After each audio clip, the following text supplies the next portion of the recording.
NotMEAC.com. No material on this podcast should be considered medical advice.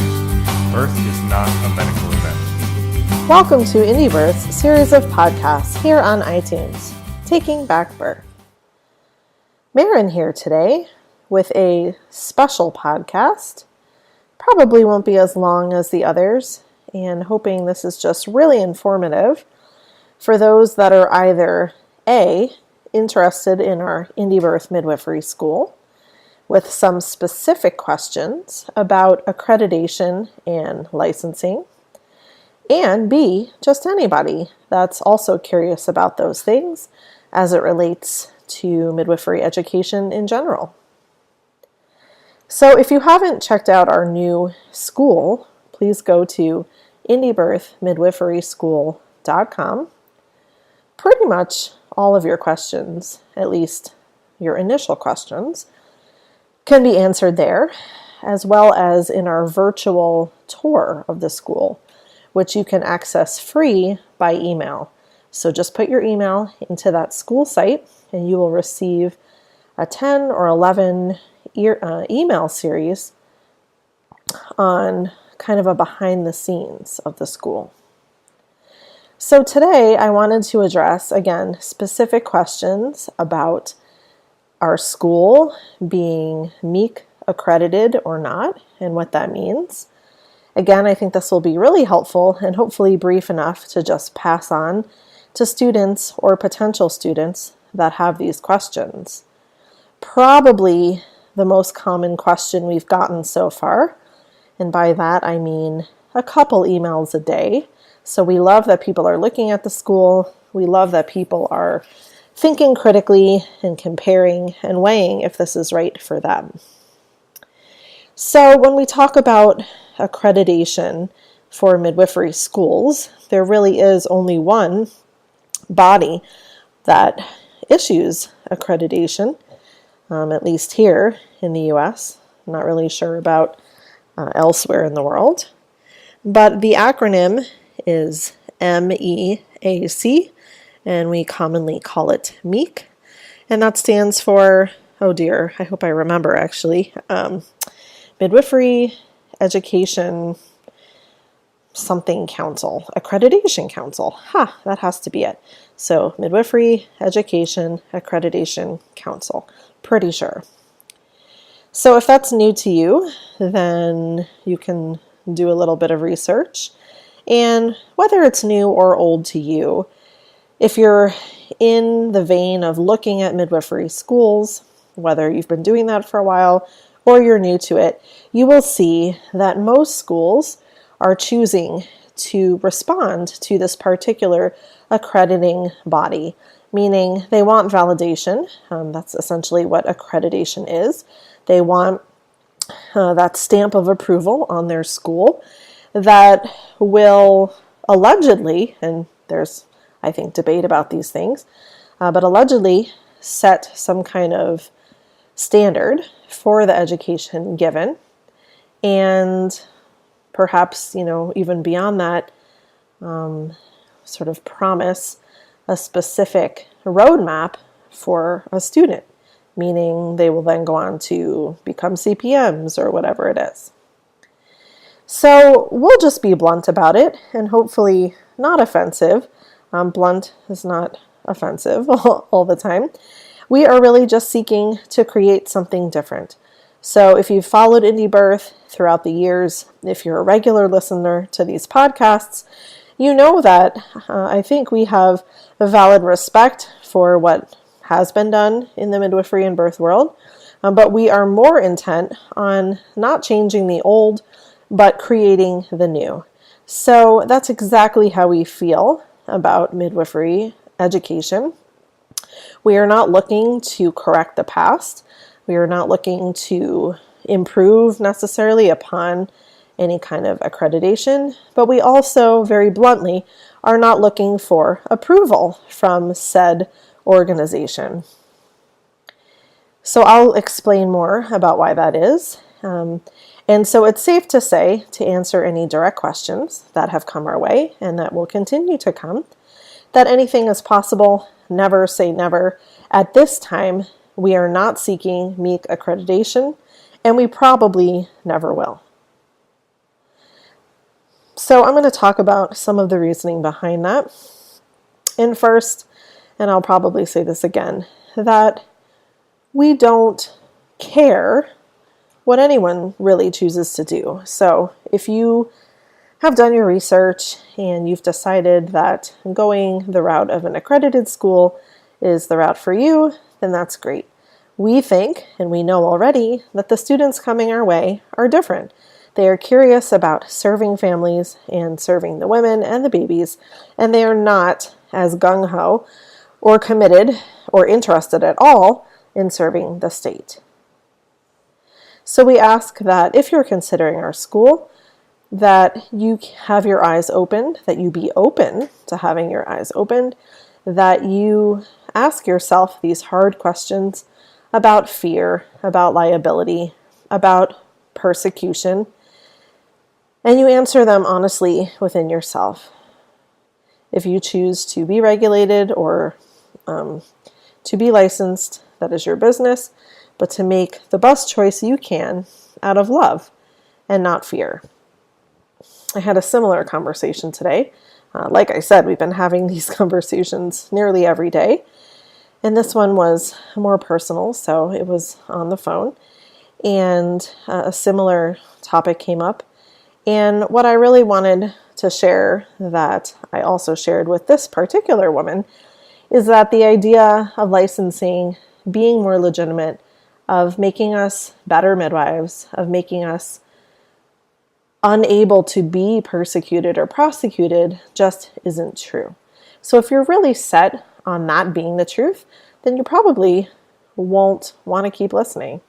But if you're at all curious as to why that isn't really the case, and that licensing really can be misconstrued for what it is not, then perhaps you will want to have your eyes open to that.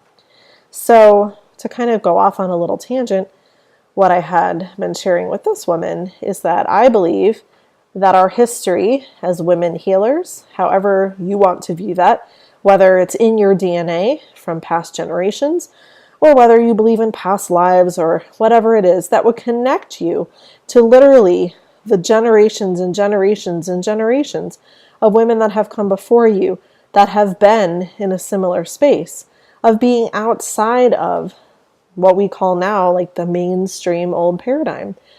For as long as we can really trace back, we know that women healers have never been welcome or well integrated into the male patriarchal society for as long as it has existed. So that sounds really philosophical, but I think these are really important questions and really important topics. And when we're delving into possibly becoming a midwife, we need to meet them head on. So ultimately, I think a lot of the reason that somebody would only look at accredited schools or licensing or regulation is out of fear. Everybody wants to be professional. They want to be approved of. They never want anything to happen to them as far as persecution or prosecution. But I guess what I'm saying is it's in our genetic code not to be victims, but to be healers. And there is a responsibility that comes with that.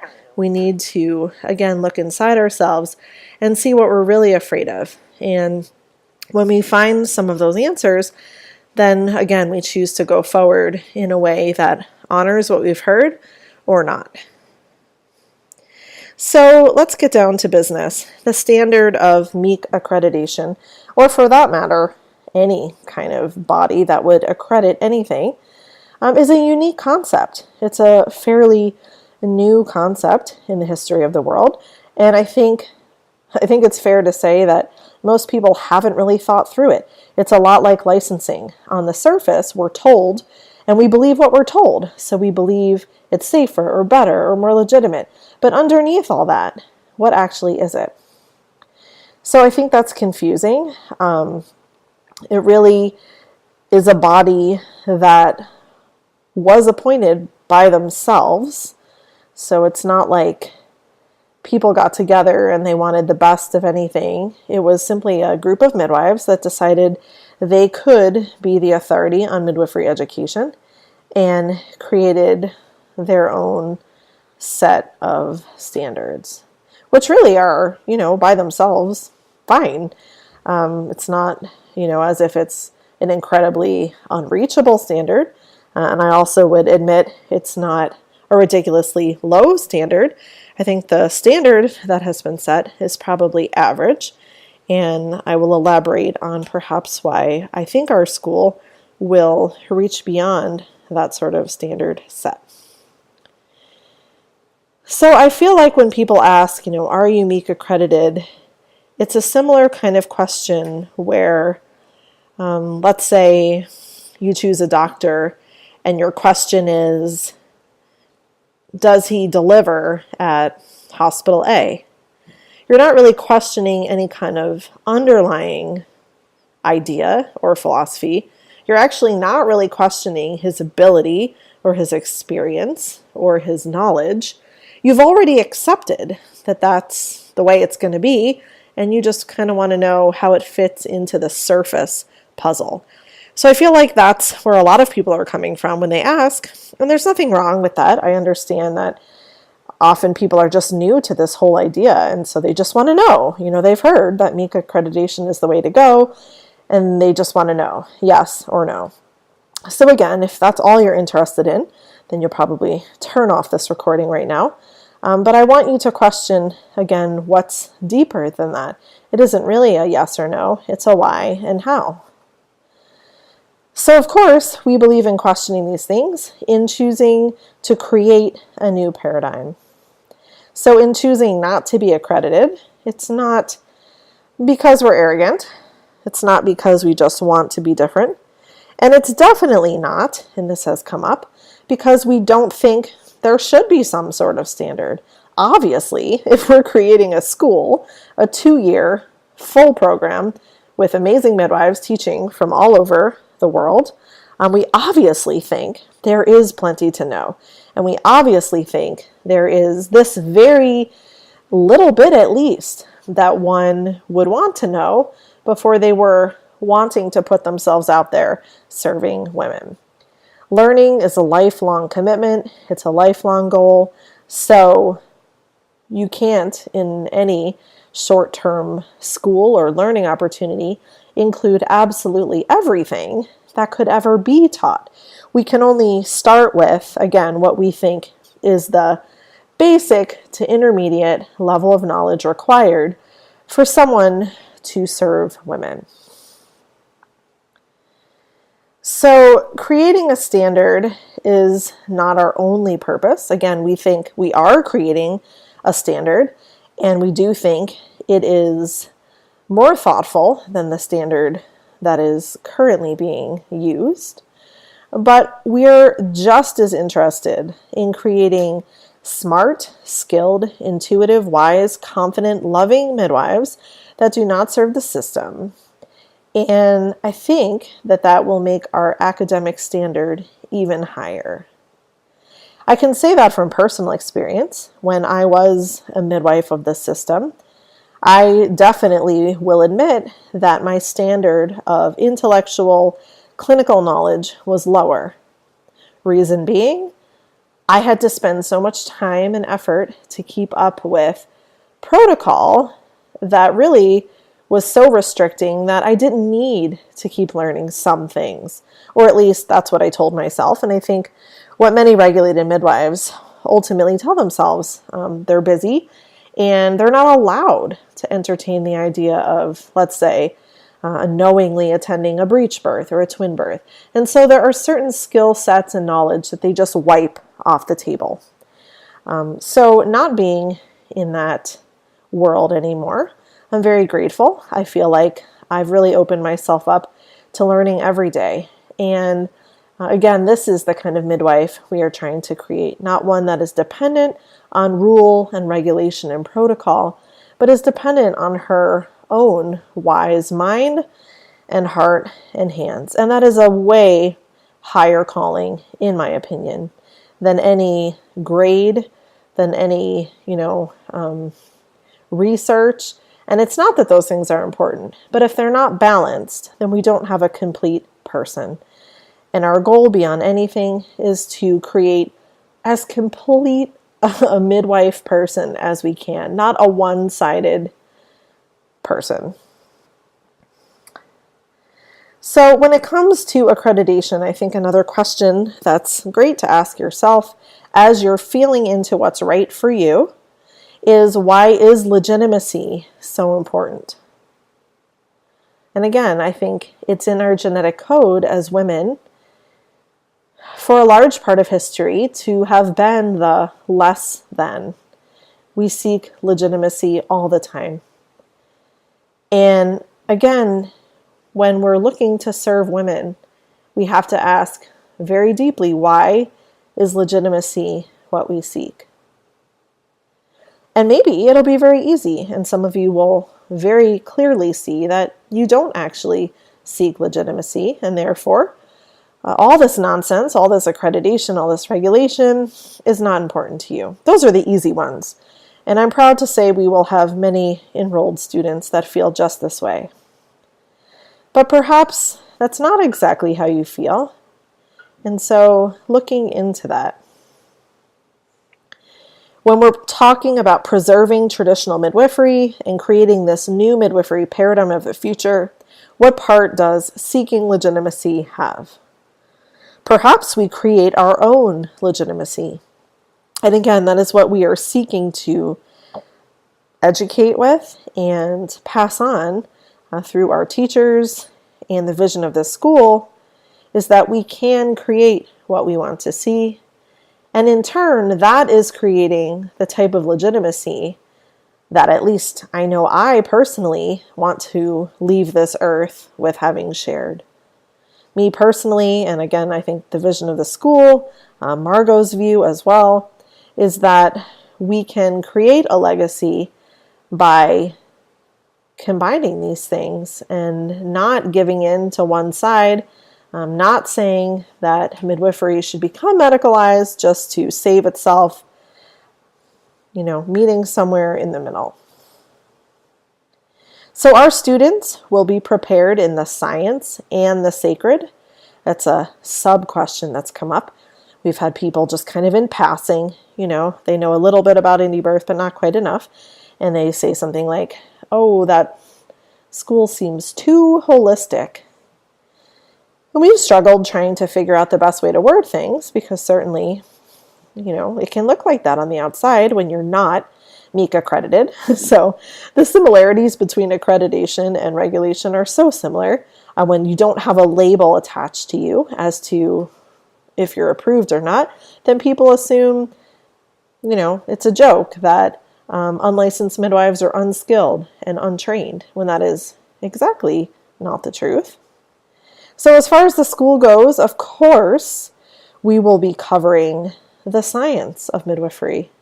Everything that you'd learn, probably, in nearly every other program. So skills, emergencies, complications, lab work, interventions, all the kind of things that are part of the science. But because midwifery is not just a science, it's definitely an art, we are combining that with the sacred. We want our students to pay attention to their self-care, to their self-growth, to their inner voice, to their inner struggle, to their issues, to the side of them that has a shadow. As we talk about birth being life and death, we have to acknowledge these really deep struggles within ourselves. And what we bring to birth, that is both positively and negatively affecting us. So we can't go out into the world with just knowledge, how to solve a shoulder dystocia, if we haven't really looked within ourselves to see, what we think about the bigger issues that come along with these things, with interfering in a birth necessarily, with perhaps an injured baby, perhaps with a baby that doesn't live. These are all the things that are just as important as clinical knowledge. We will be offering attention to business and development. So now that you know all this stuff, best case scenario, you're really confident as well and you feel ready and women are asking you to serve them, what can you offer uniquely? And how is your business essentially set up in a way that brings you joy, that is successful as far as feeling great about what you do and bringing more lives into the world that have been met with peace and love. And there may be a financial component to your success, which we readily and fully admit can be part of a successful midwifery practice in the new paradigm. Along the lines, back to the accreditation and regulation, we do have a system and offer advice on how you can also practice inside this system. So part of our course is passing on knowledge and resources, and you make that call. We're not saying, like a lot of places are, that you must get licensed, that you must be regulated. We're not even saying the opposite, which is for sure don't. Of course, that has been our personal choice. But when you come through this school, we hope you can see both sides really clear for what they are and make the best choice for you. So in response to just a couple of emails that have come in, because I'm touching on most of the things I wanted to say, but there were a couple more that I sort of forgot about until I looked at emails. A couple emails have come in and it seems like people have only vaguely understood what I'm saying, which again is understandable. This is a new paradigm, and we are having to explain what this means. So people have said along the lines of they're forced to be licensed. So again, a couple of emails saying, I see your school, I really like the idea, but I don't understand how this fits for me because I have to be licensed where I live. And although I get what they're trying to communicate, which is the public law dictates that, the truth is no one has to be licensed. So this is opening up a can of worms. This isn't neat and pretty. If you're looking for me to validate that, yes, you must be licensed, please go to a MEAC accredited school. This is really asking you to think and to dig a little bit deeper.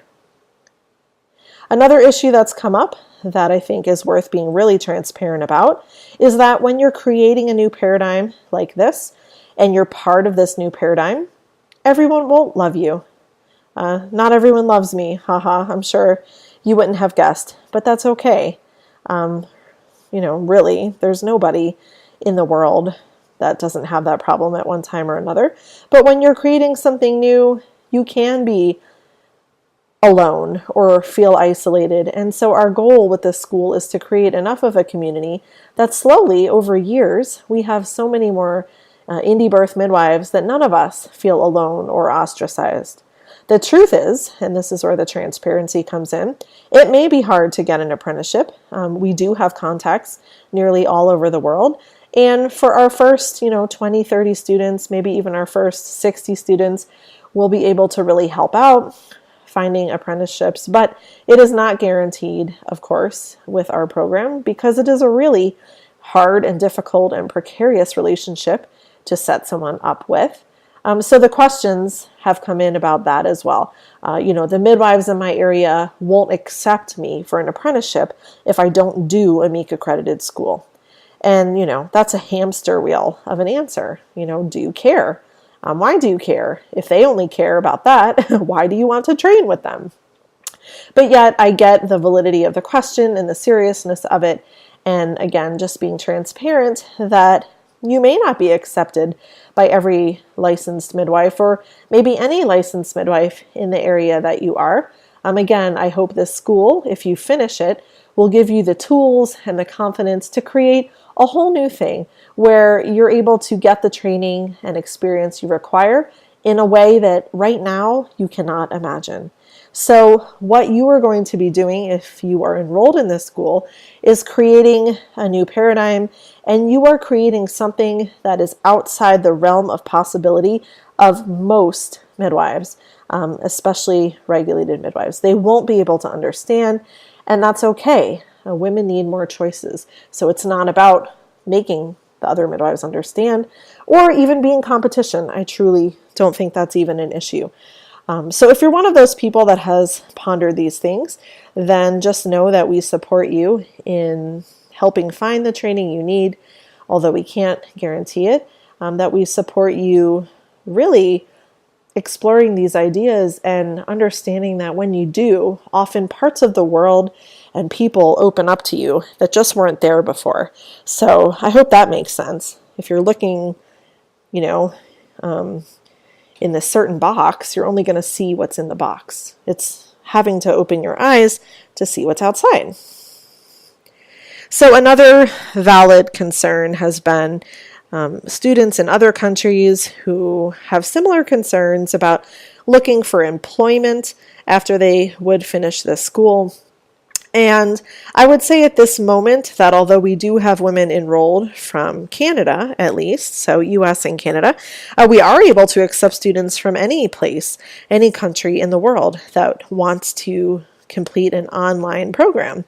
But we are not probably creating many midwives that will be clinic-based. So there's absolutely nothing wrong with that. There are birth clinics and hospital clinics all over the world that need midwives.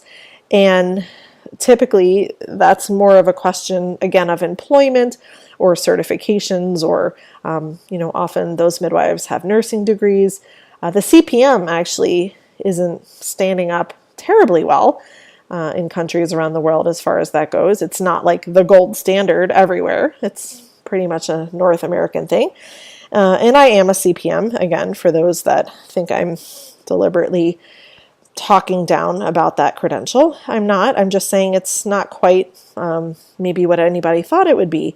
So just looking at these things honestly and thinking a little bit ahead, of course, about your path. And if you're looking to be a midwife in a clinic in Africa, then perhaps this won't give you the papers and certification you need. And that's fine. Just, again, having transparency about these things. So I guess this is going on a little bit longer than I thought, which seems to happen. As far as testing goes, people have asked, can I sit for the NARM test after the 2-year program? And we say at this moment, yes, if you are doing the PEP process with an approved preceptor, then there's absolutely no reason why you would not pass the test after a 2-year intensive program such as this. Again, I took the test myself going on 8 years ago now and passed, of course, on the first try. And I don't think the test has changed terribly much. We most likely will be setting up a similar sort of test for the Indie Birth Midwifery School at the completion of the 2-year program. And again, the point of this test wouldn't be to certify anybody or to give anybody a paper with letters behind their name, but simply because we think already our students will want to test their level of knowledge. They will want to see where they fall. They may or may not choose to take the NARM test. Neither is really our business. But again, having this feeling of wanting proof or legitimacy, I just completed 2 years in your school.